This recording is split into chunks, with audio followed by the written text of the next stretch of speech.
হামে যে সাম্প্রতিক ১-১.৫-২ মাসে এবং মৃত্যুর সংখ্যা ৪০০ ছাড়িয়ে গেল, এই শিশুদের এই বিষয়টাকে কি আমরা সবাই মিলে একটু কম ফোকাসে আনলাম কিনা? সবাই বলতে আমি একেবারেই গণমাধ্যম, আমাদের সিভিল সোসাইটি, আমাদের আপনারা যারা আন্দোলন সংগ্রাম করেছেন, বিভিন্ন ইস্যুতে কথা বলেন, রাজনৈতিক দলগুলো, এমনকি সরকারি দল তো আনার কথা না স্বভাবতই, সংসদে যারা বিরোধী দল তারাও, মানে এই মৃত্যুটা 2026-এ এসে হামে ৪০০ শিশু মারা যাবে বাংলাদেশে, যেটা বাংলাদেশের সম্ভবত এই ৫৬ বছরের সবচেয়ে বড় সাকসেসফুল কর্মসূচি ছিল। ইপিআই বা সম্প্রসারিত টিকাদান কর্মসূচি একটা ভালো মডেল ছিল। এই পরিণতিটাকে হলো এবং এটাকে আমরা সময় মেনে নিচ্ছি কেন আসলে? এত সেন্সিটিভ একটা বিষয়। সাধারণত যেটা হয় যে পলিটিশিয়ানরা কথা বলতে গেলে যখন দায়ের ব্যাপার থাকে, যখন গভর্নমেন্টের যে পার্টি তাকে দায় দেওয়ার ব্যাপার থাকে তখন অনেক উচ্চকিত থাকেন, আবার যখন নিজের দায় নেওয়ার ব্যাপার থাকে তখন একটু সেফ খেলেন। এই সব ব্যাপারে যখন শিশু মারা যাওয়ার বিষয় থাকে, যখন জনগণের উপরে সরাসরি আঘাত আনার ব্যাপার থাকে, তখন আমি দুইটার একটাও আসলে আমি মনে করি না যে এটা যথাযথ কোনো জায়গা হতে পারে। প্রথমত আমি অন্য আরেকটা জায়গায় একটু আলোকপাত করতে চাই, কারণ একটা সিস্টেমেটিক ওয়েতে আমাদের এটা একটু দেখতে পারতে হবে। একটা গণ অভ্যুত্থান আসলে এমন নয় যে অল্প কিছু কারণে আসলে গণ অভ্যুত্থান সংগঠিত হয়, ব্যাপারটা কিন্তু এরকম না।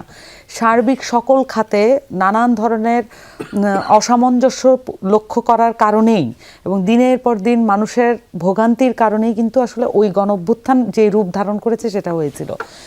এবং এই খাতগুলোর মধ্যে অবশ্যই স্বাস্থ্য খাত গুরুত্বপূর্ণ ছিল। ফলত আমরা আপরাইজিংয়ের পরে আমরা একটা স্বাস্থ্য খাত সংস্কার কমিশনের গঠন হতে দেখি। যখন একটি সংস্কার কমিশন গঠন হয় এবং সেখানে যখন ৫-৬ জন গুরুত্বপূর্ণ ব্যক্তি দায়িত্ব গ্রহণ করেন, তখন আমরা স্বভাবতই এক্সপেক্ট করি, এবং যারা আসলে অন্য ইন্টারিমের আগে বিভিন্ন সময় স্বাস্থ্য খাত নিয়ে অত্যন্ত উচ্চকিত কণ্ঠে নিজের প্রতিবাদ জারি রেখেছিলেন, কিন্তু তারা দায়িত্ব নেওয়ার পরে আমরা নর্মালি এক্সপেক্ট করি যে ওই সংস্কার কমিশনের যে রিপোর্টটা আসবে সেটার ইমপ্লিমেন্টেশনের ব্যাপারেও তারা সমানভাবে উচ্চকিত থাকবেন। কিন্তু এইটার অভিযোগ আমি অনেক আগের থেকেও অনেক বিষয়ও আগে করেছি।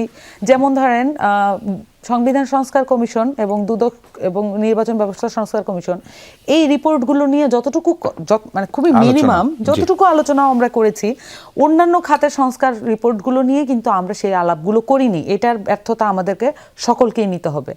এই যে আমরা আলাপগুলো করিনি, সেটার ফলটা কিন্তু আমাদেরকে পেতে হবে। ফলত এখন দেখেন, হামের টিকা নিয়ে এটা ইন্টারিমের ফল্ট না ইন্টারিমের বাইরের কারো ফল্ট, এটা কোন জায়গা থেকে আসলে ফল্টটা আসছে, এটা আমি বলবো যে ইন্টারিমের অনেক বড় দুর্বলতা। এটা অনেক বড় দুর্বলতা। এটা চোখের সামনে আনতে না পারা, এটাকে ট্যাকেল করতে না পারে, এটা অনেক বড় দুর্বলতা। কিন্তু এই যে দোষারোপের মধ্য দিয়ে তো এটা আমি সলভ করতে পারবো না। আমি এই ৪০০ শিশুর প্রাণকে আর ফিরিয়ে আনতে পারবো না এটাকে। তবে আমি যেটা দায় নিতে হবে, এই যে অধিবেশনটা আমাদের লাস্ট অধিবেশনে আমরা এই বিষয়টা নিয়ে কাউকে অ্যাকাউন্টেবল করতে দেখি নাই, এবং বিরোধী দলের পক্ষ থেকে আমি বলবো যে এটা একটা বড় মিস্টেক হয়েছে। এবং আমার কাছে মনে হয় যে আমাদের একটা ইম্পসিবল চয়েস ছিল, সনদ এবং অথবা হাম। এই ধরনের চয়েস আসলে কোনো গণতান্ত্রিক চয়েস না এগুলো। কিন্তু তার সত্ত্বেও আমি বলবো যে এই যে সংস্কার রিপোর্টকে কেন্দ্র করে স্বাস্থ্য খাত নিয়ে কথা বলার এবং বিরোধী দলের ওই যে রেসপন্সিবল পলিটিক্স করার জায়গাটা ছিল এটা। হ্যাভিং সেড দ্যাট, আমি তো আমার নিজের সমালোচনা করলাম। এখন আমি সরকারি দলের জায়গা থেকে আসি।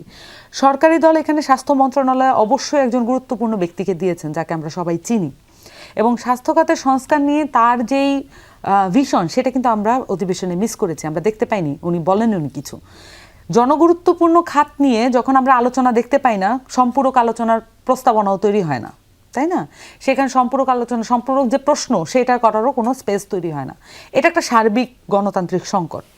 তো আমার কাছে মনে হয় যে হামের টিকার, যেটা আমরা ছোটবেলায় দেখেছি যে হাম একটা মহামারী এবং হামের একটা ইফেক্ট বাচ্চাদের মধ্যে পড়ে, এটা একটা স্বাভাবিক এবং আমাদের সকলেরই এটা অভিজ্ঞতা আছে। কিন্তু এটা তো আমরা গত 10 বছর 20 বছরে এই মাত্রায় কিন্তু আসলে আমরা এটা দেখি নাই।